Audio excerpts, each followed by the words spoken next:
Hello students, Maheshwari पाठशाला में आपका स्वागत है।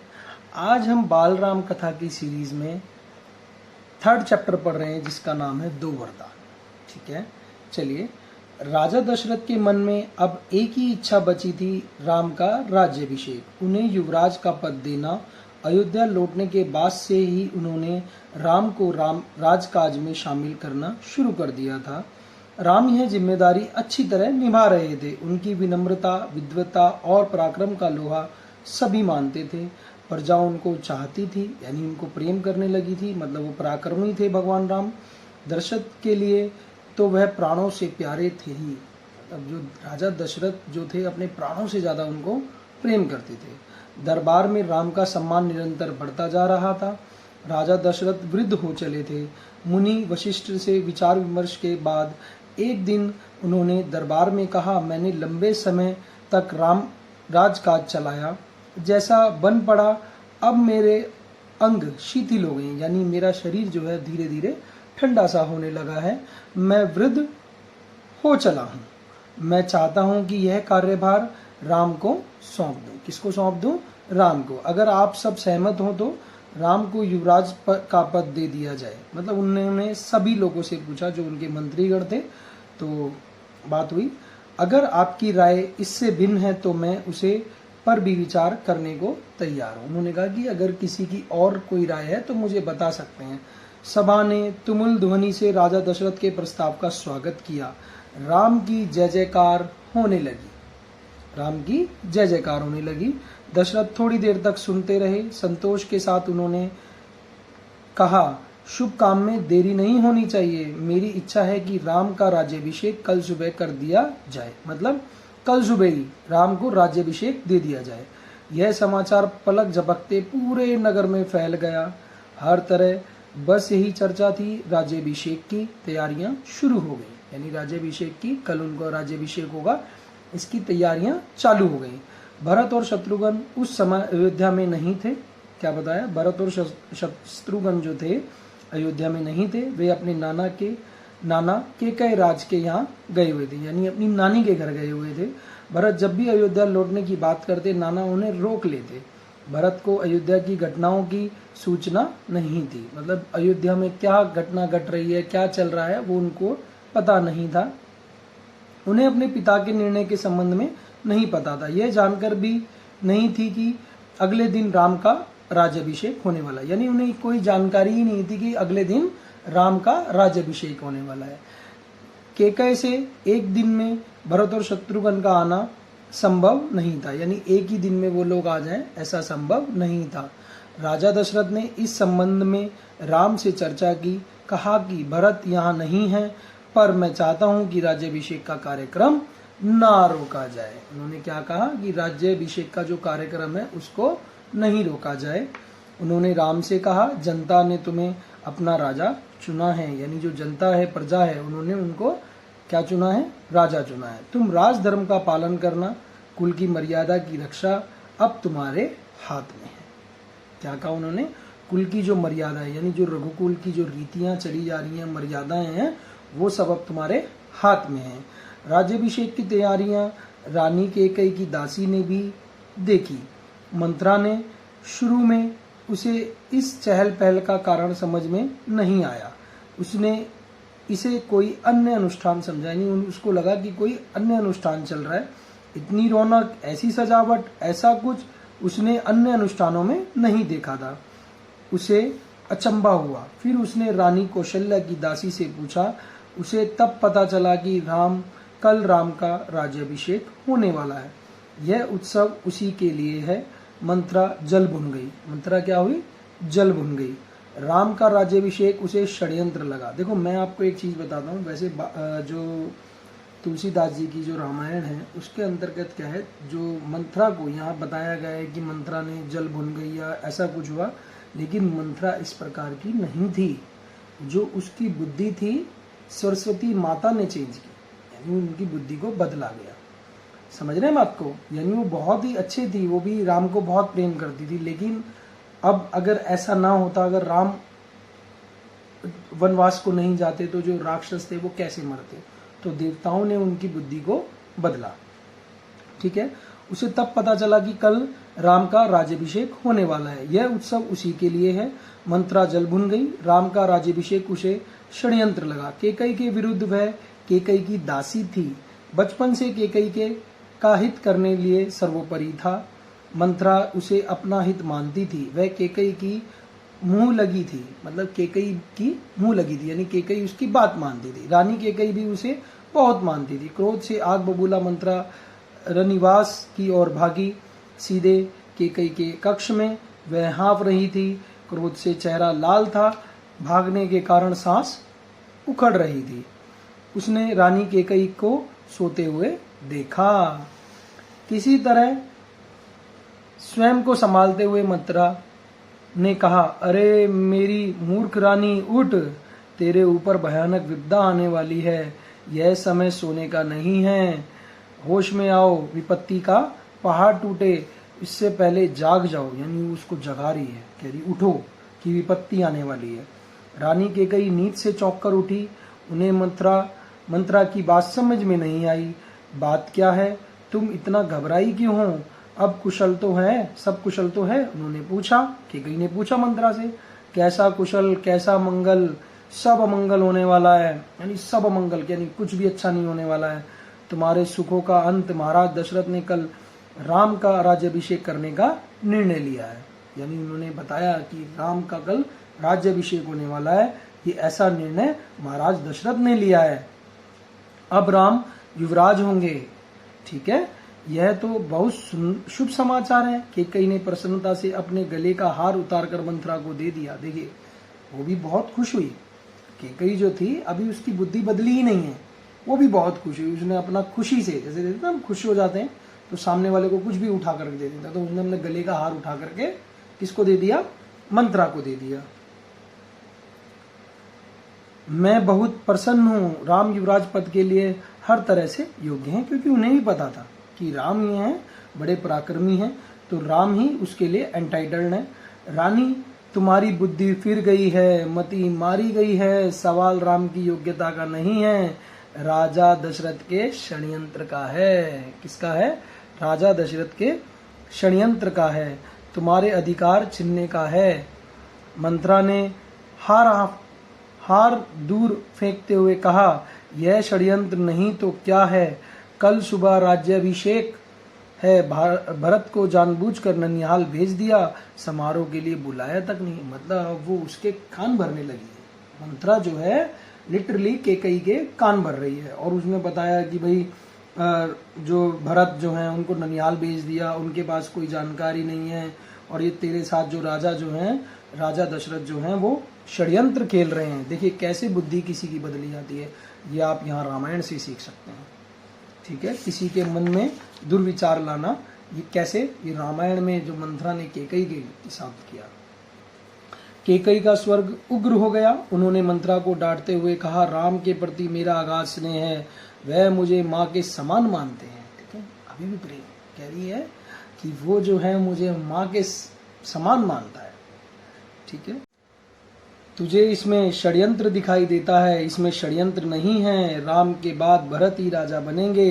राज सर्वथा ज्येष्ठ पुत्र को ही मिलता है। ऐसा ही रहा है कि जो राज्य जो है वो बड़े पुत्र को ही मिलता है, ऐसा उन्होंने केकई ने मंत्रा को कहा। मंत्रा पर इस फटकार का कोई प्रभाव नहीं हुआ। इसके लिए यह दशरथ का षड्यंत्र था।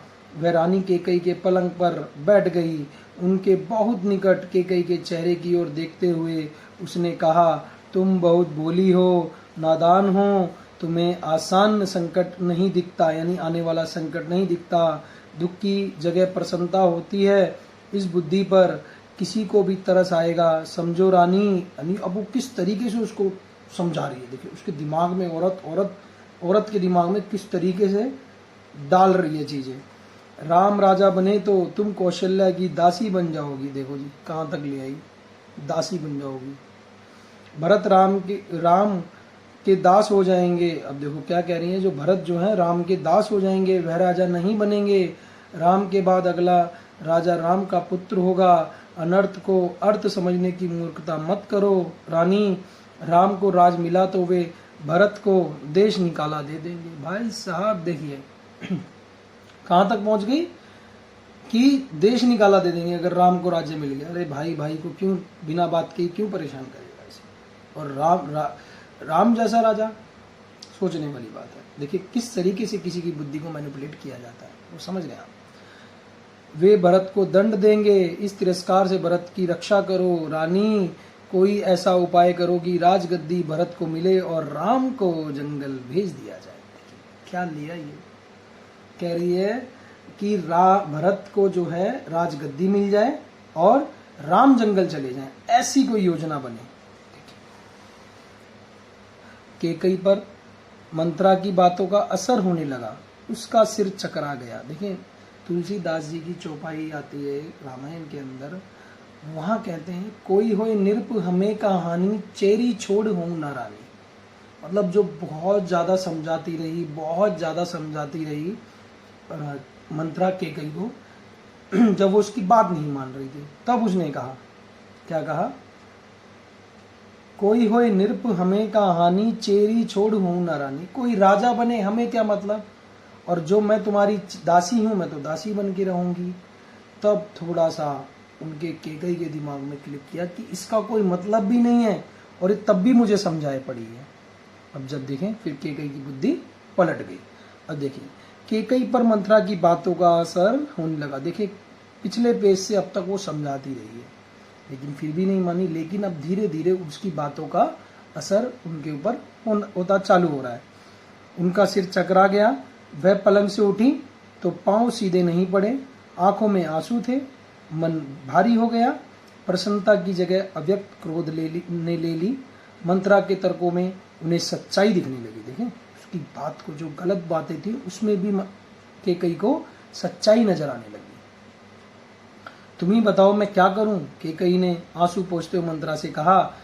मंत्रा पलंग से उठी, कैकई के पास जाकर खड़ी हो गई। उसने कहा, याद करो रानी, महाराज दशरथ ने तुम्हें 2 वरदान दिए थे। दशरथ ने अपना वचन पूरा करने को कहो, एक से भरत के लिए राजगद्दी मांग लो, दूसरे से राम को 14 वर्ष का वनवास। देखिए मेरे को जहाँ तक याद है, कभी जो राजा दशरथ थे कहीं युद्ध कर रहे थे, किसी से फाइट हो रही थी, तो उस समय पर राजा फंस गए।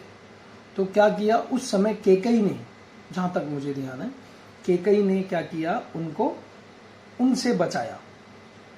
ठीक है, तो उस समय पर राजा ने उनको 2 वरदान दे दिए। तो उस समय पर उन्होंने उनसे कुछ नहीं मांगा।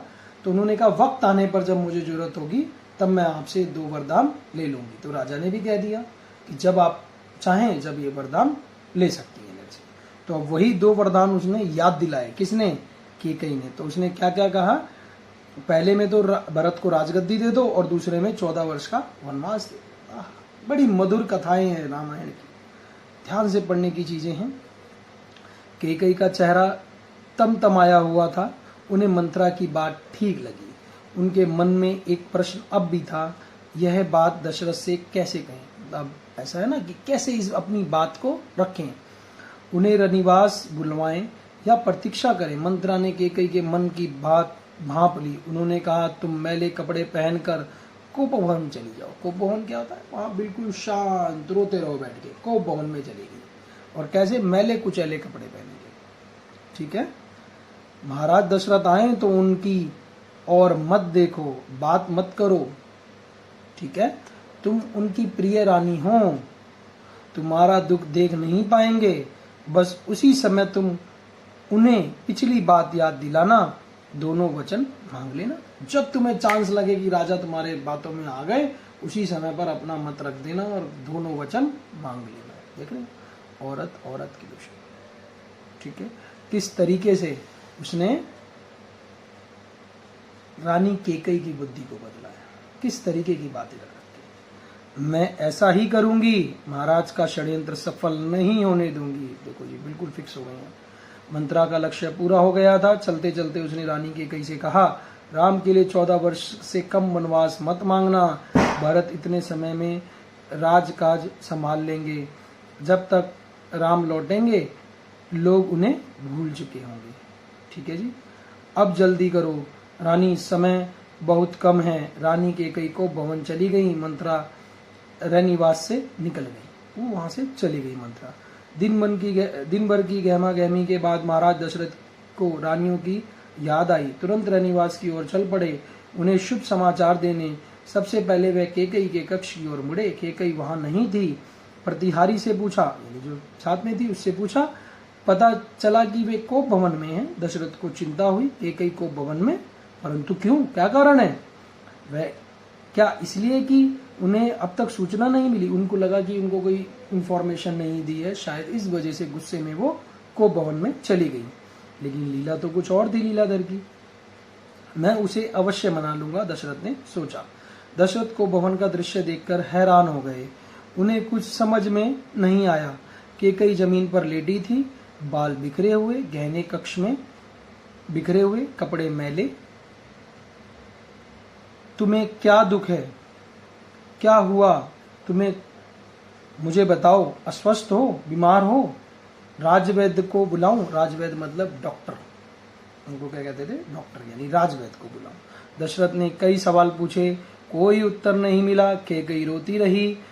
तुम मेरी सबसे प्रिय रानी हो, मैं तुम्हें प्रसन्न देखना चाहता हूँ। तुम्हारी खुशी के लिए मैं कुछ भी कर सकता हूँ, कुछ भी, धरती आसमान एक कर सकता हूँ। दशरथ ने केकई को मनाने का बहुत प्रयास किया, उत्तर उन्हें फिर भी नहीं मिला।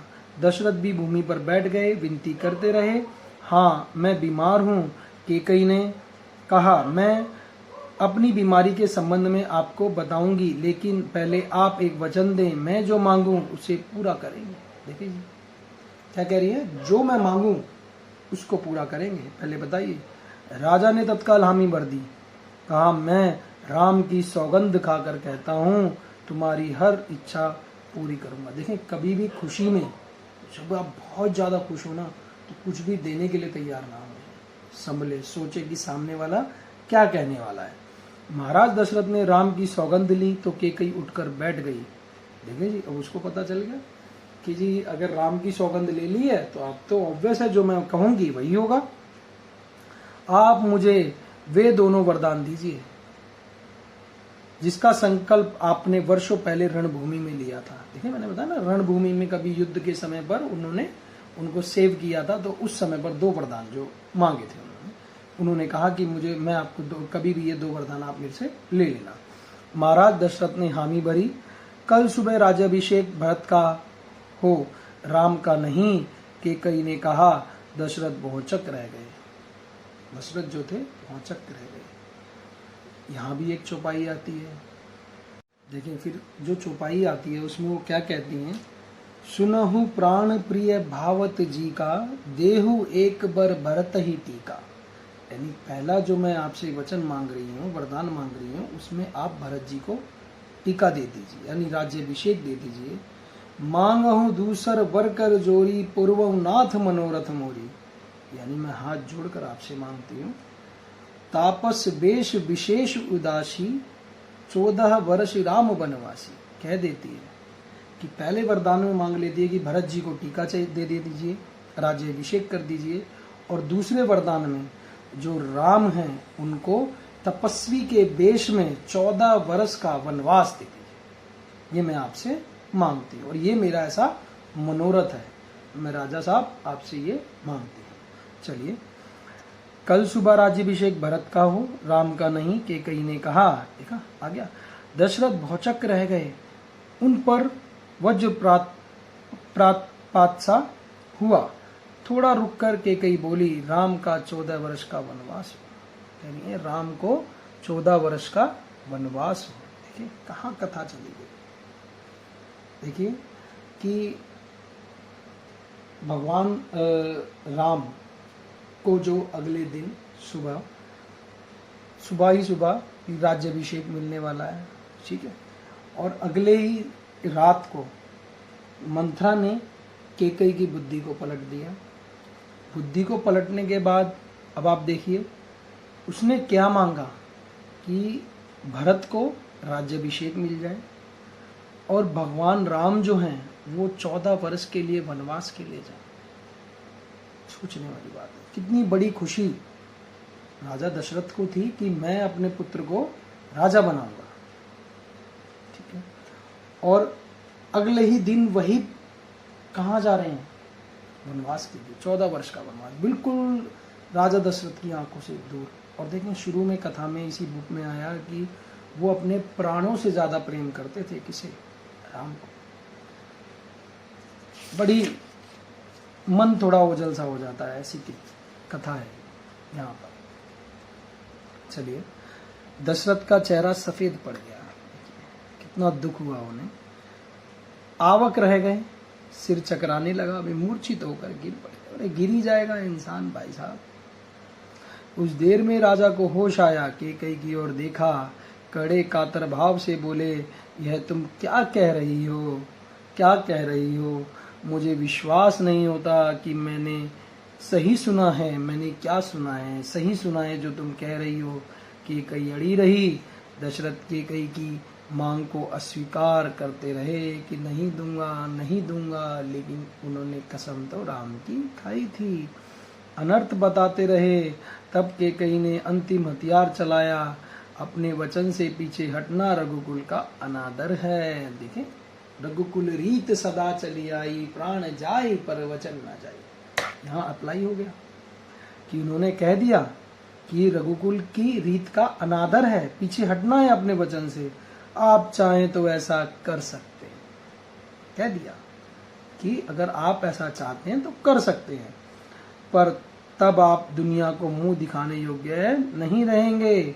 रही मेरी बात, आप वरदान नहीं देंगे तो मैं विष पीकर आत्महत्या कर लूंगी। लो जी, महिलाओं का तो सबसे लास्ट क्या बोली कि जहर खा लूंगी और आत्महत्या कर लूंगी। यह कलंक आपके माथे लगेगा, यानी मैं मर गई जहर खा के तो आपकी माथे पे कलंक लगेगा। दुनिया कहेगी दो तरीके से, एक तो वचन का पूरा नहीं कर पाए, और क्या कि उसके वजह से रानी भी मर गई। राजा दशरथ यह सुन नहीं सके, दोबारा बेहोश हो गए, रात भर बेसुध पड़े रहे।